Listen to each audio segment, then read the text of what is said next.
വെറ്റിലപ്പാറയിൽ ഭർത്താവിൻ്റെ വെട്ടേറ്റ് മരണമടഞ്ഞ രാജീവ് ഗാന്ധി നഗറിൽ ചിറമേൽ സിമിയുടെ മൃതദേഹം സംസ്കരിച്ചു. മാലിപ്പാറ സെന്റ് മേരീസ് ദേവാലയ സെമിത്തേരിയിലാണ് ഉച്ചയോടെ മൃതദേഹം സംസ്കരിച്ചത്.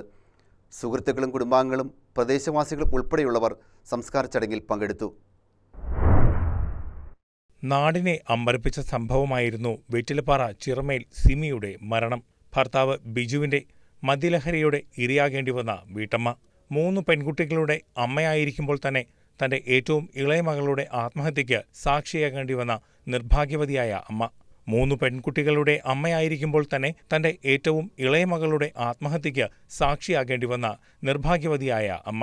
എല്ലാ വൈകുന്നേരങ്ങളിലും മദ്യലഹരിയിലെത്തുന്ന ഭർത്താവിന്റെ പതിവ് പരാക്രമങ്ങൾക്ക് അപ്പുറത്തേക്ക് ജീവൻ അപഹരിക്കുന്ന ഒരു ആക്രമണത്തെ പ്രതീക്ഷിച്ചിരിക്കില്ല ഇവർ. 4ഓളം വെട്ടുകൾ ശരീരത്തിൽ പലയിടത്തായി ഉണ്ടായിരുന്നു.